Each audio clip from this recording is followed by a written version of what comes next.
Xi Jinping menjadi pemimpin tertinggi Tiongkok belum ada 10 tahun, namun gerakannya, manuvernya, strateginya membuat Tiongkok bukan hanya ekonominya tumbuh, tapi Tiongkok menjadi kekuatan dunia yang menakutkan. Bahkan membuat Amerika berpikir ulang untuk dogfight dengan Tiongkok. Xi Jinping naik ke panggung tertinggi Tiongkok di tahun 2013 dengan rencana besar dirinya akan membawa Tiongkok, yaitu di ulang tahun ke-100 tahun Tiongkok merdeka. 100 tahun Tiongkok merdeka di tahun 2049, Tiongkok adalah the new world order. Kalau kita berkaca pada prestasi Xi Jinping, mengapa banyak pemimpin negara lain juga berkuasa 10 tahunan, namun prestasi mereka jauh di bawah jika dibandingkan dengan Xi Jinping? Apa yang dilakukan Xi Jinping yang tidak dilakukan oleh pemimpin negara-negara lain, khususnya negara di Afrika dan negara di Asia?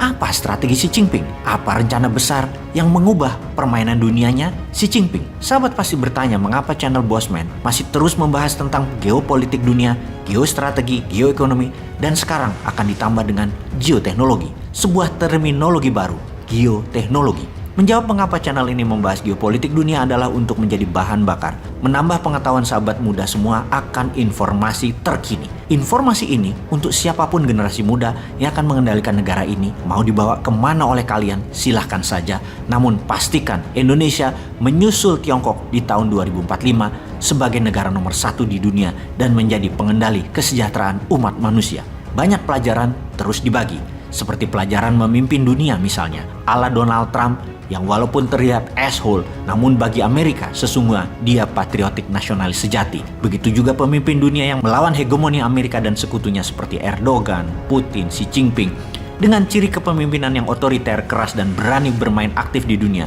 sebagai global player. Inilah yang akan kita ajarkan kepada generasi milenial dan generasi zilenial yang saat ini masih dikerjain oleh generasi di atasnya, terutama di bidang politik, yang seakan Indonesia ini hanya menjadi milik orang tua-tua di panggung politik, seakan mereka tidak tergantikan dan maha benar, dan anak muda hanya boleh memilih yang ada di panggung etalase desain dari mereka, tidak boleh ada yang lain. Channel ini akan membawa sisi lain dari informasi terkini tentang dunia agar menjadi ilmu bagi sahabat muda memimpin bangsa ini ke depan.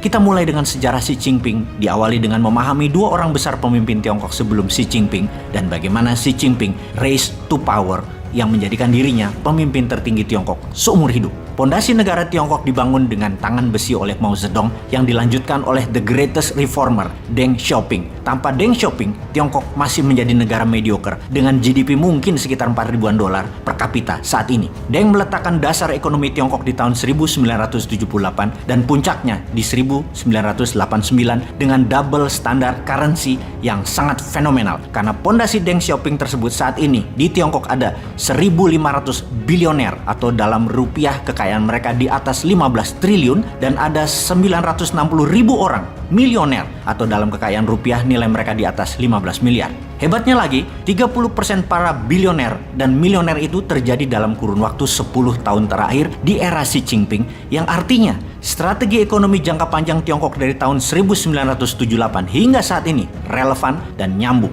Wis, kalau ada info begini, ora usah dibanding-banding ke, jangan disaing-saingi, yo mesti kalah. Wis, kita harus tetap fokus pada pelajarannya dan hikmahnya dari apa Bapak Reformasi Pembangunan Ekonomi Tiongkok Deng Xiaoping lakukan. Pertama adalah diplomasi luar negeri Deng lakukan ke Amerika. Bagaimana Deng meyakinkan Amerika bahwa Tiongkok adalah bangsa pekerja keras dan segala peraturan perusahaan Amerika dan Eropa yang membutuhkan tenaga kerja murah dan rajin, pindahkan pabriknya ke Tiongkok. Bahan baku masuk ke Tiongkok 0% pajaknya dan kemudahan pajak lainnya. Pokoknya bikin rakyat Tiongkok ada lapangan kerja. Kunci penting pembangunan Tiongkok di tahun 1978 karena bekerja adalah proses pembiasaan, membuat tenaga kerja Tiongkok jadi terampil, jadi biasa. Lalu setelah terjadi pembiasaan, Tiongkok mulai membangun ekonomi, namun hanya di kawasan ekonomi khusus atau KEK di 4 wilayah di Tiongkok. Salah satunya adalah Shenzhen, di mana pemimpin tertingginya waktu itu adalah ayah kandung Xi Jinping, yaitu Xi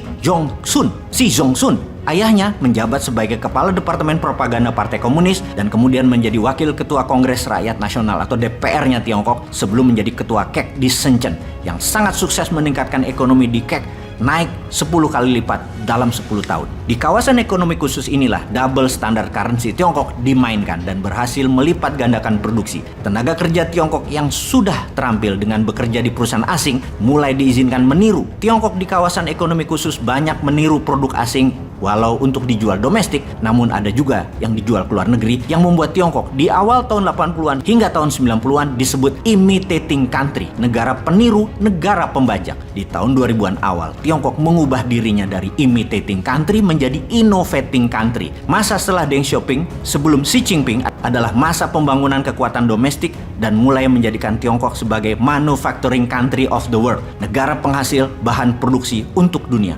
Kemudian Xi Jinping naik ke tampuk pemerintahan, di mana sebelumnya sejak tahun 2003 kesadaran internasional Tiongkok muncul dengan menyadari sebuah lokasi sangat strategis bernama Selat Malaka. Presiden Tiongkok tahun 2003 kala itu adalah Hu Jintao menyebut dengan istilah Malaka Dilema. Dilema Selat Malaka adalah istilah untuk mendeskripsikan ketergantungan Tiongkok atas Selat Malaka sebagai jalur masuk utama pasokan energi minyak dan barang produksinya. Karena itu, Selat Malaka digarap serius.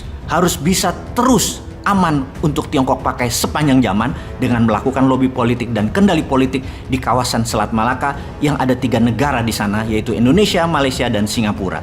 Di mana di Malaysia di zaman Najib Razak di awal jabatannya tahun 2009 hingga digulingkan tahun 2018. Razak adalah pemimpin Malaysia yang sangat pro Tiongkok dengan kekayaan yang luar biasa dimilikinya, yang diperolehnya selama menjabat, yang diduga didapat dari hubungannya dengan proyek-proyek Tiongkok. Karena itu, Selat Malaka dikuasai Tiongkok dengan aman. Namun, dari sisi Indonesia, untung Indonesia sampai saat ini tetap tidak terpengaruh dengan rencana Tiongkok dan Selat Malaka tetap seperti sedia kala. Sambil kita tanya dalam hati, gitu ya, emang sudah dapat